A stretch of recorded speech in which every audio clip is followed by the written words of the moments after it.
Bonjour. Monsieur Gilles Ngalé Eboa, bienvenue à Manège du Savoir International. Bonjour Monsieur Baga, c'est moi qui vous remercie de m'avoir invité à cette émission. Qui est, au juste, je dirais, qui est en clair, Monsieur Gilles Ngalé Eboa? Je suis né il y a 43 ans au Cameroun, à Mandio exactement, au département du Mungo, où j'ai fait mes études primaires et secondaires, jusqu'à l'obtention de mon brevet de collège. Et puis, j'ai terminé au lycée du Manengo en Konsamba, avec mon baccalauréat. Puis, à nouveau, l'université de Yaoundé, jusqu'en licence de droit, pour plus tard arriver en France. Et c'était en quelle année vous sortez de l'université de Yaoundé? Je sors de l'université de Yaoundé en 92.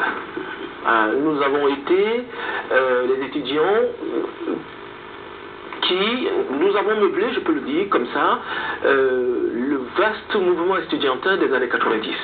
Voilà, nous étions au plus fort de la tempête estudiantine. Et donc je peux dire que revendications portées sur les conditions de vie. Nous étions jeunes, nous faisions du droit. Moi, je faisais du droit constitutionnel, et on s'imprégnait des régimes politiques, et nous foulions une conférence nationale, parce que nous estimions que c'était l'époque de l'ébullition des partis politiques au Cameroun. Il y avait une démocratie qui était arrivée au Cameroun. Pour amener le mouvement démocratique, il fallait que les conditions soient claires. Et nous, c'était la période des conférences nationales en Afrique. Nous pensions qu'il fallait une conférence nationale pour le Cameroun. Avec votre permission, on va y revenir sur cet aspect politique qu'on retrouve dans notre entretien plus tard. Mais de vos parents, donc votre père n'est pas le premier venu en politique, il a occupé des fonctions. Parlez-nous un peu de vos parents avant tout. Alors oui, mon père qui s'appelait Félix Eboa Ebongé, quelqu'un qui a milité très tôt au sein de l'UC, l'Union camerounaise, et puis plus tard l'UNC. Il a rejoint le mouvement politique très tôt à partir de sa nomination au Conseil économique et social. Il était agriculteur, et son dynamisme a fait en sorte qu'on l'appelle en politique. À l'époque, donc il a été coopté parce qu'il était, dans le Mungo, un grand opérateur économique. Il s'est fait distinguer par la force du poignet, comme on dit, par son travail. Par son travail, et c'est comme cela qu'on l'a appelé au Conseil économique et social. Quand vous dites on l'a appelé, qui l'a appelé? Je pense, à l'époque, le fonctionnement du parti se faisait, on se faisait coopter, soit par les grands noms qui meublaient le parti à cette période-là, les Bobo Ndioya, les Félix Sabaleko. Alors donc, vous terminez, on revient d'un mot sur votre cursus universitaire d'abord au Cameroun. Oui. En 92, quand je quitte le Cameroun, en fait, je pense que les événements qui se sont produits au Cameroun, dans le campus, ont fait en sorte que ma famille décide de me faire partie du Cameroun. Pour continuer mes études ici. À l'époque, j'ai laissé le droit, je me suis dit, parce que j'ai toujours eu dans mon esprit l'idée d'un retour au Cameroun, après mes études. Alors, quand j'arrive en France, je rencontre un professeur qui est décédé aujourd'hui, qui me prend sous son aile, un psychanalyste, et qui me dit, les sciences de l'éducation sont à la mode. Je veux que vous soyez un pionnier des sciences de l'éducation. C'est comme ça que j'abandonne le droit, que j'intègre les sciences de l'éducation, j'obtiens une licence en sciences de l'éducation, une maîtrise en sciences de l'éducation, puis il me dit, dans le cursus des sciences de l'éducation, il y a la tradition américaine et la tradition suisse. Quand vous sortez de ces deux écoles-là, on sait que vous êtes calé dans ces domaines. D'un mot, M. Gilles Ngalé Eboa, j'ai vu sur votre CV que vous êtes titulaire d'un diplôme d'études approfondies, mais dans quelle discipline? C'est toujours dans la même discipline? En sciences de l'éducation. Option insertion, et je me suis spécialisé dans l'ingénierie de formation. En fait, je conçois des programmes de formation pour les jeunes. Moi, j'ai toujours voulu travailler avec les jeunes. La discipline consiste à faire quoi? Les sciences et l'éducation sont une vaste discipline dans laquelle on peut rencontrer l'ingénierie de formation, on peut rencontrer la formation d'adultes, on peut rencontrer l'insertion. L'ingénierie de formation, par exemple, oui.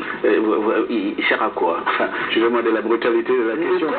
Nous concevons, notre but c'est d'élaborer, du début à la fin, d'élaborer et de mettre en place des programmes pour jeunes, des programmes de formation. En gros, je vous dis, un jeune aujourd'hui, on y est en plein, des jeunes qui sont de bas niveau de qualification, qui sont difficiles à insérer dans le monde du travail, il faut des programmes spécifiques pour les emmener.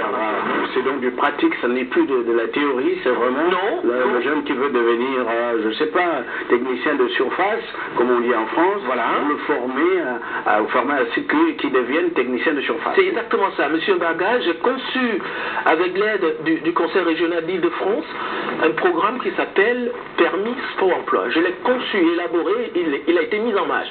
Nous avons emmené plus de 80 jeunes dans un cursus avec l'apport de la Marine nationale française. On leur inculque l'esprit civique, l'esprit combatif.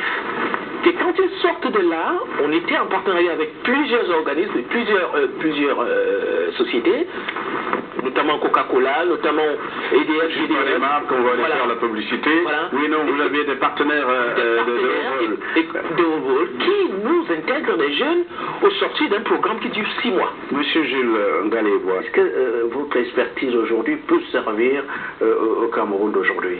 Je suis d'un pragmatisme qui ne dit pas son nom. Je pense que l'expertise qui est la mienne aujourd'hui peut servir la jeunesse camerounaise.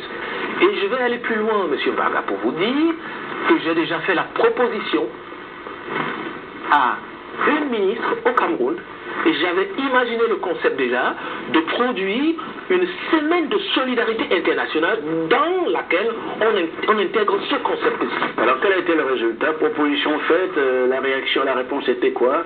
On ne fait rien pour l'instant ou on verra ça plus tard? Non, moi je l'ai senti adhérer à ce projet-là, et elle a compris ce que je voulais faire.